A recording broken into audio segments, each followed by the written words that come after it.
नमस्कार, जय श्री श्याम। आशा करता हूँ सब मेरे लाल लाली अच्छे से तैयारी कर रहे होंगे। और जो मेरी क्लास देख रहा हो तो मैं आपको एक बात बताना चाहता हूँ। मैं आज से आपकी हिंदी की क्लास लेकर आया करूँगा। मैथ की कंटिन्यू चलेंगी, रीजनिंग की भी चलती रहेंगी, पर मैं हिंदी के डेली क्लास लाया करूँगा। मैं यूपी पुलिस हो, चाहे यूपी SSS हो, चाहे SSC GD हो, मैं उसका तुम्हारा पूरा सिलेबस कराऊँगा, हिंदी का और मैथ का भी कराऊंगा। परेशान होने की ज़रूरत नहीं है बिल्कुल भी। तो बस तुम्हारा सपोर्ट मिलता रहे, जैसे मिल रहा है ऐसे ही मिलता रहे। मुझे इजाज़त चाहिए भी नहीं। क्लास पूरी देखा करो और क्लास पूरी देखने के बाद में जब पसंद आ जाए तो लाइक कर दिया करो। तो मैं आज आपको हिंदी का पहला चैप्टर करा रहा हूँ, वर्णमाला। वर्णमाला शुरू कर रहा हूँ और पूरा सिलेबस कंप्लीट कराऊँगा। ठीक है, तो वीडियो को शेयर कर देना, पता चल जाए कि क्लास शुरू हो चुकी है। क्योंकि मैं इसमें अपनी हिंदी जो मैं कराऊंगा, तो एक तो माइंड अपना ऐसा कर लेना कि डिजिटल नहीं है, बेस्ट नहीं होगा। एक मैं आज बना रहा हूँ, कुछ ना कुछ नया ही मिलेगा। देख लेना, कुछ ना कुछ सबसे अलग ही मिलने वाला है भाई। हर क्लास में कुछ नया मिलेगा ज़रूर, मैं इस बात का दावा करता हूँ। बहुत सारी बुक्स को पढ़ने के बाद में तब बनाई जाती है। तो पूरी क्लास देख के जाना। वर्णमाला का पहली क्लास है, एक क्लास कल बन जाएगी आपकी वर्णमाला कंप्लीट। तो आज मैं वर्णमाला की पहली क्लास बना रहा हूँ, मेरा सपोर्ट करिए। ठीक है, देखो पहले मैं पहले लिख लेता हूँ जिससे समय कम लगे। क्लास घंटे 1.5 घंटे की ना बन के 15 से 20 मिनट में तुम्हारा 25 मिनट तक काम खत्म हो जाए, इसमें मैं पहले लिख लेता हूँ, नहीं तो समय ज़्यादा लगता है। तो वर्णमाला है, तो वर्णमाला पहले ये बताओ, वर्णमाला किसे कहते हैं। जैसे जेल वार्डर प्रश्न आया था, वर्णमाला किसे कहते हैं। वर्णमाला बोलते हैं वर्णों के व्यवस्थित समूह को ही वर्णमाला बोलते हैं। जो मैंने नहीं लिखा उसे तुम लिख भी सकते हो, लिख लेना, कॉपी बना लेना आज से। वर्णों के व्यवस्थित समूह को ही वर्णमाला कहते हैं। वर्णों के व्यवस्थित समूह को ही वर्णमाला कहते हैं। या एक परिभाषा और भी बन जाती है इसमें, लिपि चिन्हों के व्यवस्थित रूप को वर्णमाला कहते हैं। भाई क्लास देखना पूरी। लिपि चिन्हों के व्यवस्थित समूह को वर्णमाला कहते हैं, या वर्णों के व्यवस्थित समूह को वर्णमाला कहते हैं। ठीक है, ये वर्णमाला की परिभाषा होगी। ठीक है, वर्णमाला के 2 अंग होते हैं भाई। कितने अंग होते हैं? वर्णमाला। अब वर्णमाला में सबसे छोटा क्या होता है? वर्ण। वर्णों के मेल से बनता है शब्द, और शब्द के मेल से बनता है वाक्य। वर्णों के मेल से बनेगा सब। वर्णमाला में सबसे छोटा वर्ण, और वर्णों के मेल से शब्द बनता है, और शब्दों के मेल से वाक्य बनता है। सिर्फ ये नहीं कहना कि वर्णों के मेल से शब्द बनता है, ये बताना है कि वर्णों के सार्थक समूह से, वर्णों के सार्थक या व्यवस्थित समूह से शब्द बनता है। शब्दों के व्यवस्थित समूह से वाक्य बनता है। मेरी एक एक बात को ध्यान रखना, लिख लेना। वर्णों के व्यवस्थित समूह को शब्द कहते हैं, और शब्दों के व्यवस्थित समूह को वाक्य कहते हैं। ठीक है, आगे बात समझ। अच्छा, आगे देखो, अब है लिपि। लिपि क्या है? लिपि क्या? लिखने का तरीका। लिखने के तरीके को ही लिपि कहते हैं। भाषा को लिखने का तरीका ही लिपि है। ठीक है, हर भाषा की अलग लिपि होती है। अंग्रेजी की रोमन लिपि होगी। ठीक है, और हर भाषा की अलग लिपि होती है। हिंदी देवनागरी लिपि में लिखी जाती है। नोट कर लेना भाई। देवनागरी लिपि ब्राह्मी लिपि से ब्राह्मी लिपि का बदला हुआ रूप है। आगे देखो, हिंदी की आदि जननी क्या है? संस्कृत है। बहुत बेहतरीन प्रश्न लेकर आया हूं। हिंदी की आदि जननी संस्कृत है। और पूछ ले कि हिंदी किस भाषा का शब्द है, तो हिंदी फारसी भाषा का शब्द है। अच्छा है, हिंदी किस भाषा का शब्द है? फारसी भाषा का शब्द है। आ गए। लिखित रूप से भाषा की सबसे छोटी इकाई क्या बताओगे? वर्ण। लिखित रूप से भाषा की सबसे छोटी इकाई क्या है? वर्ण। आगे पढ़ो, देखो। मौखिक रूप से भाषा की सबसे छोटी इकाई ध्वनि। मौखिक रूप से भाषा की सबसे छोटी इकाई क्या है? ध्वनि। और भावार्थ के आधार पर भाषा की सबसे छोटी इकाई वाक्य। अच्छे प्रश्न है सारे। भावार्थ के आधार पर भाषा की सबसे छोटी इकाई वाक्य। ठीक है, जो मैंने परिभाषा बताई वो भी लिख लेना। ठीक है, अब चलते हैं स्वर पे। स्वर में पहले लिख लेता हूं, फिर करवाता हूं तुम्हारे स्वर में।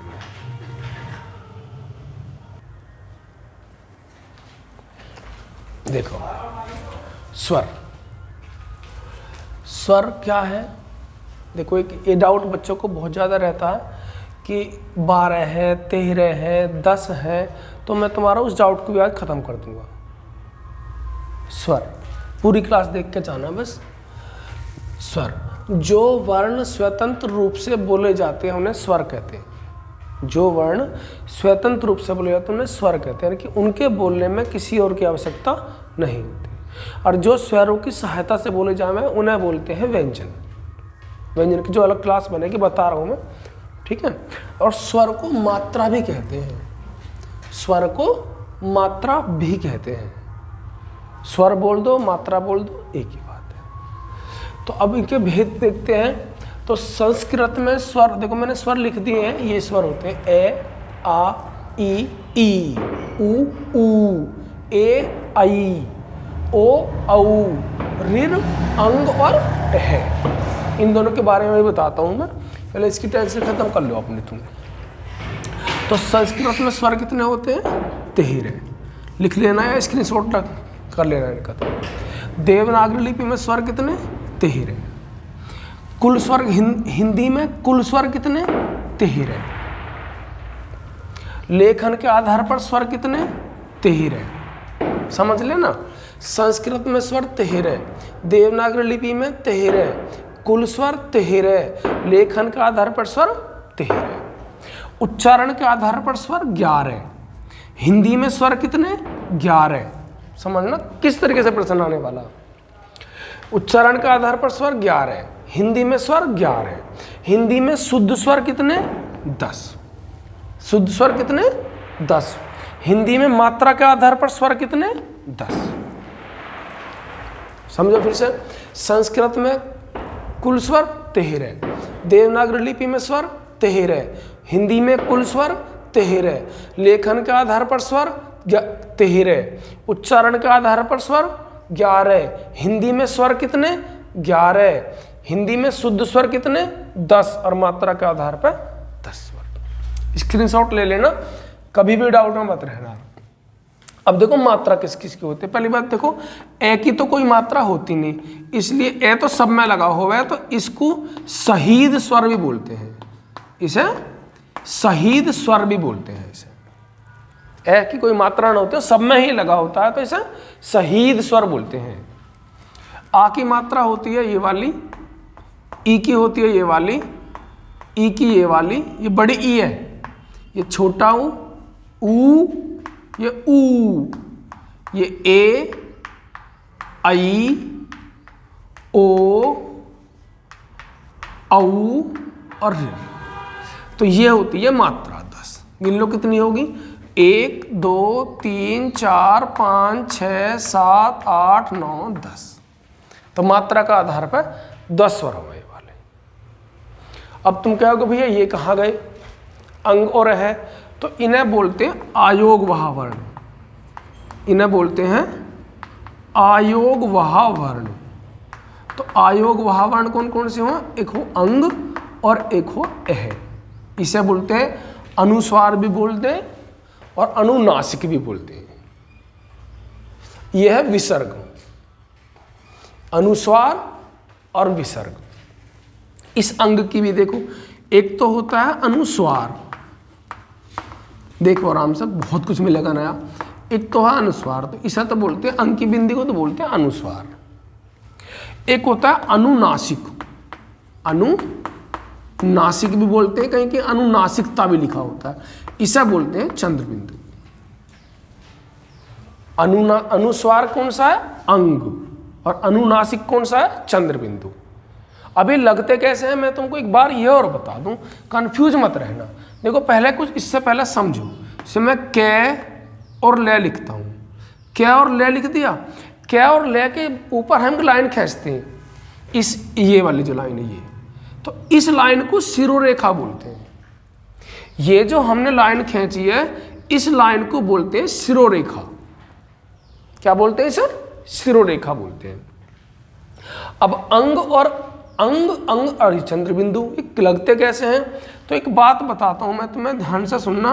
अगर इस शिरोरेखा के ऊपर कोई मात्रा गई हुई है, जैसे ई, ये दोनों, ये दोनों, अगर शिरोरेखा के ऊपर ये मात्रा है तो वहां तो लगेगा अनुस्वार, और जहां शिरोरेखा के ऊपर मात्रा नहीं है वहां लगेगा अनुनासिक चंद्र बिंदु। अब तुम कहोगे कैसे? देखो मैं लिखता हूं या नहीं, मैं लिखता हूं या नहीं, तो नहीं में देखो ये होगी हमारी शिरोरेखा, शिरोरेखा के ऊपर मात्रा चली गई ना, चली गई ना, तो इसमें क्या लगेगा? अनुस्वार लगेगा। से लिख दूं मैं, तो मैं के ऊपर ये शिरोरेखा होगी, ये होगी मैं। अब शिरोरेखा के ऊपर जब मात्रा चली गई तो क्या लगेगा? अनुस्वार लगेगा। एक और लिख दूं जैसे मैं चांदनी, चांदनी, सो शिरोरेखा के ऊपर मात्रा चलेगी ना तो क्या लगेगा? यहां जगह अनुस्वार लगेगा। और शिरोरेखा के ऊपर जब कोई मात्रा ना हो तो फिर लगेगा चंद्र बिंदु। कैसे? चलिए लिख दूं मैं चांद, ये रहा देखो। अगर शिरोरेखा के ऊपर कोई मात्रा नहीं है तो वहां लगेगा चंद्र बिंदु। ध्यान रहेगी। इसके कुछ अपवाद भी हैं जिन्हें मैं तुम्हें व्यंजन वाले में बता दूंगा। कहीं कहीं ऐसा होता है कि शिरोरेखा के ऊपर चंद्र बिंदु, शिरोरेखा के ऊपर कोई मात्रा बनी होती है तब भी, जैसे अंश लिखेंगे तो अंश के ऊपर, शिरोरेखा के ऊपर तो कोई मात्रा नहीं है, फिर भी यहां चंद्र बिंदु नहीं लग सकता। तो इसके कुछ अपवाद हैं जो कि व्यंजन में बताए जाएंगे। अभी तक तुम इतना याद रखो, अगर शिरोरेखा के ऊपर कोई मात्रा नहीं है तो वहां चंद्र बिंदु। जो अपवाद है वो व्यंजन वाली क्लास में मैं करवा दूंगा। इतनी बात समझ में आ गई हो तो इसका स्क्रीनशॉट ले लो। अब मैं इसके भेद करवाता हूं, स्वर के भेद। स्क्रीनशॉट लेकर नोट करते रहना भाई। देखो भाई, स्वर के भेद, स्वर के भेद है। देखो मैंने शॉर्ट करके लिख दिया, ज़्यादा, जिससे ज़्यादा बड़ी क्लास ना बने। तुम पेपर टाइम पे भी देख लो जल्दी से, मैं समय कम करने की कोशिश करता हूँ। देखो स्वर के भेद, उच्चारण के आधार पर स्वर के भेद कितने होते हैं? देखो 1 2 3। उच्चारण के आधार पर स्वर के भेद कितने? 3। ठीक। जीभ के आधार पर स्वर के भेद कितने? 3। 1 2 3। ओष्ठाकृति यानी कि होठों के हिसाब से स्वर कितने? 2। ओष्ठाकृति के आधार पर स्वर के भेद 2, जीभ के आधार पर 3, उच्चारण के आधार पर 3। उच्चारण के आधार पर यानी कि बोलने में उच्चारण का मतलब है कि यहाँ हमें उच्चारण करते समय किसको कितना समय लग रहा, उच्चारण करने में किसे कितना समय लग रहा है। तो देखो इसमें इस बात को ध्यान रखना। कुछ बालक ह्रस्व स्वर मूल स्वर याद करके चले जाएंगे। उसने ऑप्शन दे दिया कि बताओ नैसर्गिक स्वर कौन सा। मान लो ऐसे तुम्हें 4 ऑप्शन आ गए, ए, आ, ए और ओ। बोल देगा कि इनमें भाई नैसर्गिक स्वर बताओ कौन सा। नैसर्गिक, देखो पेपर कैसे भी आ सकता है, हमें फुल तैयारी करके जाना है। नैसर्गिक स्वर बताओ, तो बच्चे को पता है कि मूल स्वर और मूल स्वर दीर्घ स्वर पता है उसको, पर नैसर्गिक स्वर तो उसने पढ़ा ही ना कभी। तो मैं एक ही क्लास में कोशिश कर रहा हूँ कि जल्दी जल्दी सारा काम तुम्हारा इसमें हो जाए, तो मैं इधर उधर ना भागना पड़े। विश्वास करना भाई, जरूरत नहीं है कहीं जाने की हिंदी के लिए। तो नैसर्गिक स्वर कौन से होते हैं? देखो मैंने इसमें सब चीज लिख दी है। तो ह्रस्व स्वर, मूल स्वर, लघु स्वर, या लग रहा है, या है हस स्वर या मूल स्वर या लघु स्वर या नैसर्गिक स्वर या एक मात्रिक। एक मात्रिक बोले हैं, चूंकि एक मात्रा वाले क्या बोले हैं, एक मात्रिक। तो एक मात्रा के शब्द है जिनको बोलने में कम समय लगता है। एक मात्रिक क्या, यानी कि हस स्वर कौन से, जिन्हें बोलने में कम समय लगता है, जिन्हें बोलने में एक मात्रा का समय लगता है। ठीक, तो कौन कौन से हमें, ए, ई, उ, ऋ। ए, ई, उ, ऋ, ये हो गए हमारे एक मात्रिक या हस स्वर। अब दूसरा है दीर्घ स्वर या गुरु स्वर या संधि स्वर या कृत्रिम स्वर या बनावटी स्वर।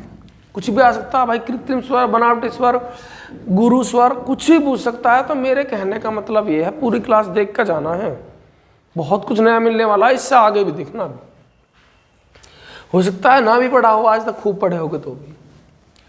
दीर्घ स्वर, गुरु स्वर या संधि या कृत्रिम या बनावटी स्वर, तो कौन किसे में आ, इन्हें द्विमात्रिक भी बोलते हैं, वो तो मैंने लिखा ही नहीं, चलो लिख देता हूँ आज के, द्विमात्रिक भी बोलते हैं इनको। जिनको बोलने में दो मात्रा का समय लगता है उन्हें द्विमात्रिक बोलते हैं, जिन्हें बोलने में एक मात्रा का समय लगता है उन्हें एक मात्रिक बोलते हैं। कौन कौन से, आ, ई, उ, आ, ई, उ, ए, आई, ओ, औ। ठीक है, ये क्या है, ये दीर्घ स्वर या द्विमात्रिक स्वर है। इनको एक मात्रा का समय, इनको दो मात्रा का समय। और जिनको बोलने में दो से अधिक मात्राओं का समय लगा वो कौन से में, प्लुप्त स्वर होते हैं। कौन से, प्लुप्त स्वर। संस्कृत में होते हैं, इस तरह का चिन्ह लगा होता है। कभी हनुमान चालीसा पढ़ी हो तो उसमें है, बहुत जिक्र है इसका, बहुत समय लगता है इसे बोलने में, बहुत समय लगता है। ऐसा लगा होता है, इसे बोलते हैं राम, ओ, इस तरीके से बोलने में ज्यादा समय लगता है, उसे प्लुप्त स्वर बोलते हैं। तो ये हो गया तुम्हारे उच्चारण के आधार पर। अब है जीव के आधार पर स्वर कितने भेद है, 3। तो इसके जीव के आधार पर मैंने क्या छोटी सी ट्रिक लिख दी है तुम्हारे यहाँ जगह, पेपर में जाकर आसान हो जा। जीव के आधार पर कितने भेद, तो 3 भेद हों, अग्रस्वर, मध्यस्वर और पश्चस्वर।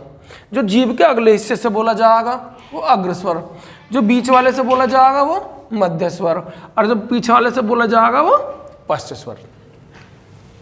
तो कितने हमें, 3। तो अग्र से ही एक ट्रिक बना लेना खुद ही, तुम अपने ट्रिक खुद जब बनाते हैं तो वो बहुत दिन तक याद रहती है। अग्र से बना लेना अग्रिय, अग्र से क्या बना लोगे, अग्रिय। तो अग्रिय में देखो ध्यान से, ई आ गया और ए आ गया। अग्र से मैंने बनाया अग्रिय, अग्रिय में ई आया और ए, तो ई और ई, ए और आई तो आएंगे यहाँ पे, ई, ई, ए और आई तो आएंगे यहाँ। अब है मध्यस्वर, तो मध्यस्वर में बस एक आवे, ए, मध्यस्वर में सिर्फ एक आता है, ए। अब पता पश्चस्वर, तो अब जो सारे बचे वो यहीं आ जाएंगे। तो कौन कौन से बचे, एक तो बचा आ, एक बचा ऊ, एक बचा ऊ, ओ और औ। बोल के देख लो तुम, ई, ई, ए, आई, जीभ के अगले हिस्से से बोले जा रहे हैं। ए बोलो, ए यहां से बोला जा रहा, ए बोल के देख लो। इसे बोलो आ, ऊ, पीछे से आवाज आ रही है, पीछे भाग से, ऊ, ओ, औ, पीछे से आवाज आ रही है। ओष्ठाकृति है होठों के हिसाब से। हमारे होठ कैसे बनावट के होते हैं, बनावट कैसे बनाते हैं, देखो ओष्ठाकृति के आधार पर। तो 2 में व्रतमुखी और आवृतमुखी, व्रतमुखी और आवृतमुखी। जब हमारे होठ गोल हो जावे तो व्रतमुखी, और जब गोल ना हो वो आवर्तमुखी। तो इसमें कौन कौन से हमें बोल कर देखो तुम, ओ, अरे वैसा तो बहुत गोल, होठ ने गोल कर लो, अब भी कर लो, हाँ जानू तो मैं, वैसे तो खूब गोल करो तुम। व्रतमुखी और आवृतमुखी, तो कैसे कैसे हमें, व्रतमुखी में सुधर जाओ, व्रतमुखी में बोल कर देखो, ऊ बोलो, ऊ बोलो, ऊ, ऊ में होठ गोल हो जाएंगे, बोल कर देख लो, ऊ और ऊ, ओ और औ, इसमें होठ गोल बन जाएंगे। ठीक है, अब जो बच गए वो सारे नीचे लिख दो, ए, इसमें करिए होट गोल, करो होट गोल, अपना हो तुम्हारा गोल, बोले जो होने ई ई ए आई, ये सब यहाँ कितने हो गए? 1 2 3 4 5 6 7 8 9, रह गया कोई? रहा आ, रह गया भाई, आ यार, व्रतमुखी और आवर्तमुखी। तो ये कितने भेद हो गए स्वर के? इस स्वर के 3 भेद हो गए। तो कोशिश करता हूँ अब के बारे में खत्म हो जाए, देख लेना, पर बहुत अच्छा है अगला टॉपिक भी जो आने वाला, इसी में स्वर में देखना, अभी लिखता हूं मैं उसे। देखो लास्ट टॉपिक, इसके बाद स्वर को कहीं से पढ़ने की तुमको जरूरत नहीं पड़ेगी। स्वर के भेद चल रहे हैं, यह है मुखाकृति के आधार पर, वो जातीय आधार पर, वो मांसपेशी के आधार पर, ठीक है। तो मुखाकृति के आधार पर स्वर के भेद कितने? 1 2 3 4, 4 भेद है। जातीय आधार पर स्वर के भेद कितने? 1 और 1 2 भेद है। मांसपेशी के आधार पर स्वर के भेद 1 2 3 भेद है। याद रखना इन चीजों को, कुछ ही पूछ सकता है एग्जामिनर तो भाई तुमसे। पूरी क्लास देखोगे तो बहुत फायदा मिलेगा, देखो मिल रहा होगा। मुखाकृति का मतलब मुख्य आकृति, किसी भी स्वर को बोलने में हमारी मुख्य आकृति कैसी बनती है, उसके आधार पर स्वर के भेद। तो इसके कितने भेद हैं? 4 भेद है मुखाकृति का आधार पर। तो इसकी मैंने छोटी सी ट्रिक बना दी, समृत इसमें आता है, समृत से मैंने सुई बना दी। क्या बना दी? समृत से बना दी मैंने सुई बना दी। तो जब इस वाले को मैं अपनी क्लास में बताता हूँ ना ऑफलाइन, तो एक लड़का सौरभ नाम का, बहुत ही इतना चिल्लाता है, बहुत ज़्यादा, समझता नहीं यार। भाई समझ ले, पढ़ ले, हम सही कह रहे हैं तुझसे। अपने आप को और स्मार्ट नहीं समझना चाहिए भाई, पढ़ाई करो। ये मान कर चलो कि मैं सबसे नीचे से पढ़ रहा हूँ, मेरे से सब ऊपर ऊपर हैं, तब तो कुछ हो सकता है। अगर तुमने ये मान लिया ना, तुम्हारे अंदर ईगो आ गया कि मुझसे तो हिंदी में कोई अच्छा ही नहीं है, भाई फेल हो जाओगे कभी। अपने आप को सबसे नीचे लेकर चलना है, ना कि सबसे ऊपर लेकर चलना, ठीक है ना? समझ गया सौरभ? समझ जाना मेरी बात। समरस स्वर, समरस स्वर कौन कौन से होते हैं? समरस से मैंने बनाई सुई।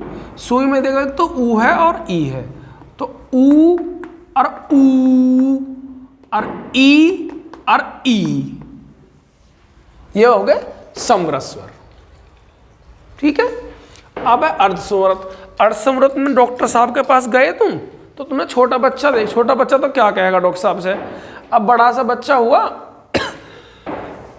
सॉरी, तो उसने डॉक्टर साहब लिखा है सुई, तो सुई से ऊ और ऊ, ई और ई तो हो गए। अब डॉक्टर साहब लेकर आए सुई, ऐसे भर के ऐसे ला रहे हैं, ऐसे दिख रही है तुम्हें।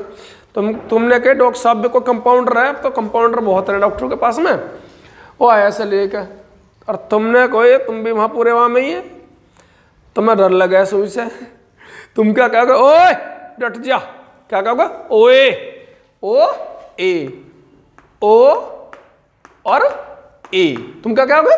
ओए डट जा, आराम से लगाइए, ठीक है, ऐसी क्या हो। और जब सुई लगाई देगा, टक्क नहीं मारेगा, फिर क्या कहोगे? आ मर गा रे मैं तो, या मर गी रे मैं तो, ऐसी कह मैं। तो ये हो गए समृत, अर्धसमृत और विवृत। अब आए अर्धविवृत का, जो इनसे बचे वो अर्धविवृत में भेज दो, अर्धविवृत में भेज दो। कौन कौन से बचे? एक तो ए बचा, एक आई बचा। देखो कितने हो गए? 4 2 6, 6 और 2 8 रे, नहीं 1 2 3 4 5 6 7 8 9, एक और बचा अभी, औ बचा। समझ गए?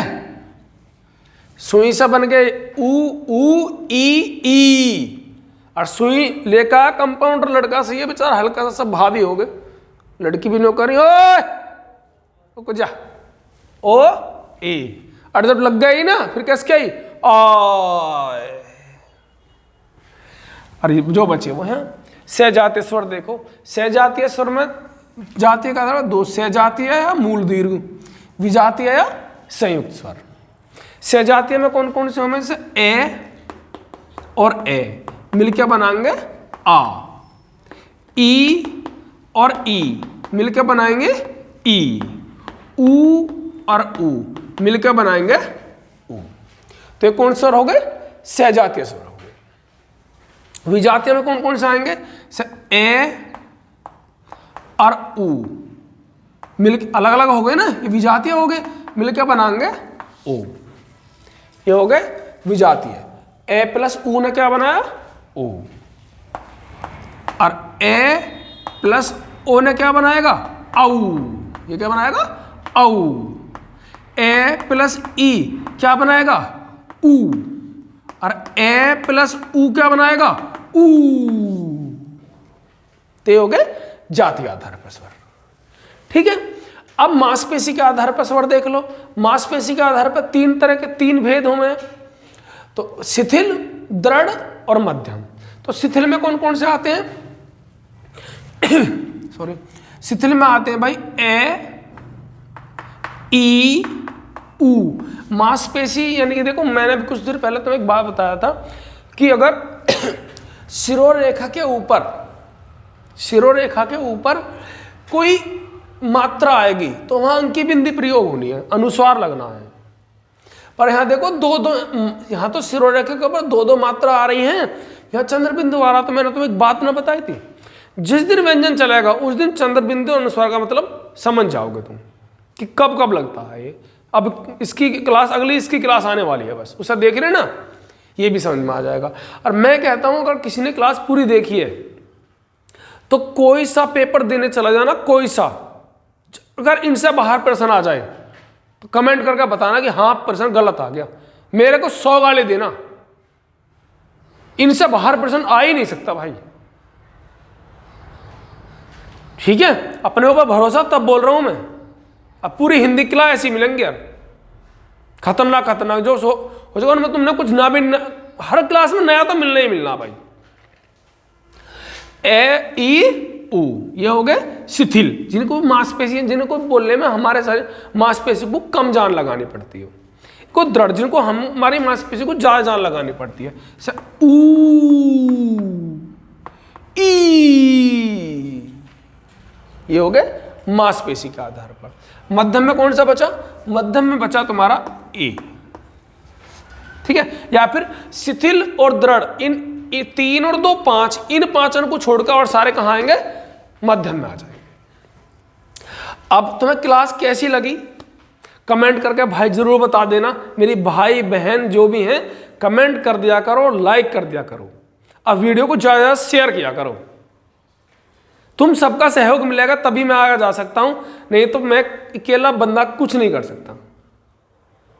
और अगर तुम्हें लाइक या शेयर करने में, सब्सक्राइब करने में तुम्हारा कोई खर्चा आता हो तो भाई मत करना। मैं नहीं चाहता तुम्हारा कोई खर्चा हो, बिल्कुल मत करना भाई कुछ भी। क्लास देख के चले जाना, ना लाइक करना, ना शेयर करना, ना सब्सक्राइब। अगर तुम्हारे पैसा लगते हो तो, और नहीं लगते हो तो भाई कर देना। हाथ जोड़ के विनती है, शेयर और लाइक कर दिया करो। जय